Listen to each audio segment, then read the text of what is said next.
How could this have happened? How did things end up so bad for little old me? These are the questions that often occur when my name is brought up. You were such a sweet little boy. Whatever happened to you? The simple answer is, I have no fucking clue. I guess life happened. I'm starting to get so damned sick of all these questions and speculations, so as a preventative measure, I've put together a PowerPoint presentation that clearly marks the periods in my life that shaped me into the remnant of a man that I am today. So now you won't have to think about it anymore. I present to you my life. Anatomy. Translated for international purposes. Hello again. Yes, so this is what I look like. 2 legs, 2 arms, 1 head and some craziness in the middle. The sporadically deployed dots mark the areas of my body exposed to greater or lesser pains over the years. If we start at the bottom, you will notice a red dot on my big toe, a toe that's been ravaged by severe arthritis ever since the mid-80s. Should be added that the 80s was a decade characterized by temptations, and finally my body said, no. Whereupon my uric acid levels shot through the roof, hence the recurrent attacks of arthritis, or more commonly known as gout. Despite the unbearable pain that comes with gout, I've learned that no one will ever give you sympathy for that kind of illness. A bit like being laughed at for dropping your ice cream in the sand. But human beings are like that, spiteful bastards who only look after themselves. So anyway, he wandered further up towards the left knee. The perspicacious might already have noticed that the red dot is slightly smaller in this region. That's because it's a less serious injury, in my opinion, Osgood-Schlatter disease. And since I at an early age ignored the already swollen knee, orthopedists now believe that there may be a loose piece of bone in there, or a so-called sequester. If I walk longer distances without cushioned heels, the pain becomes so intense that I have to cancel the walk and relax for a while. This is also an illness with very few sympathies, I have noticed, especially on social media, where I once expressed the burden of my knee, only to receive a pretty weak response. Not a single like, and a harsh comment that wished there was a thumbs down icon. I had trouble sleeping that night, but nobody gave a shit about that neither.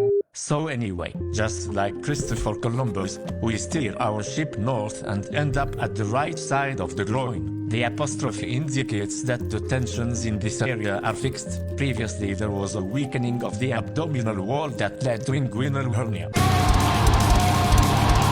That means that the colon found a little hole inside of me and slipped out under the skin, where it curled up like a little ball. The actual outbreak could not have been more badly timed, as I was on an unknown location, fighting my way through a 10-day fast. My already weak body became even weaker, and it took me 4 days to drag myself from the bedroom to the kitchen, and then climb the kitchen counter to finally reach the phone where I could dial 911. Sure, you can laugh about it now, but it was no fun being in that situation, only to discover that the number 1 on the keypad was missing. I woke up 3 weeks later in a mental hospital, where I was labeled with an extremely ambiguous diagnosis based on my fevered actions.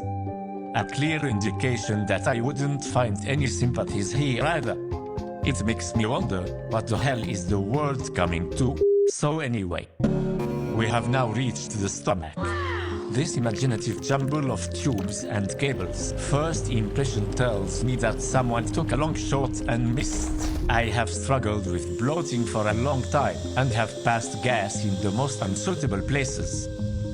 It all culminated in an intervention held by my colleagues. Comparisons were made between my office space versus the local sewage station. A small collection was made among my colleagues, where they scraped together enough money to buy me a tube of plastic cups and 2 gallons of vinegar. These mugs were then placed around my workspace and filled halfway with vinegar. This was supposed to neutralize the obnoxious odor that I was supposedly responsible for. Fucking bullshit. So anyway, we make a little pit stop at the heart. Here once existed an ominous murmur in the right ventricle, which after detailed studies proved nothing more than a malignant regurgitation who slipped off the tracks. So this is not why we are here. We are here because Mariah Fabergé broke up with me in the 9th grade and broke my heart with something that felt like a ballpoint hammer. Lesson learned. Only God forgives. So anyway, throat, nose, mouth, all in order, or I had the tonsils removed 5 years ago, but it went well. You got ice cream afterwards. I couldn't turn it down despite a looming type 2 diabetes that could have cost me both legs in an impromptu amputation. But there is little time for reflection these days. Everyone just looks after themselves. A damn unsympathetic behavior, one might think. So anyway, finally, the skull. On the outside, a flawless diamond that won many metaphorical headbutts over the years. However, it is the inside of the skull that was criticized by many throughout my childhood. People told me that the elevator never reaches the top floor. I didn't know what the hell it meant before I graduated. I thought they meant the elevator to the principal's office, who back then had an out of order sign on it. I get pissed looking back on it now. I've since chosen to look forward in life and never backwards. If I were to look backwards for too long, I would probably hang myself in the garage with an out of order sign around my neck.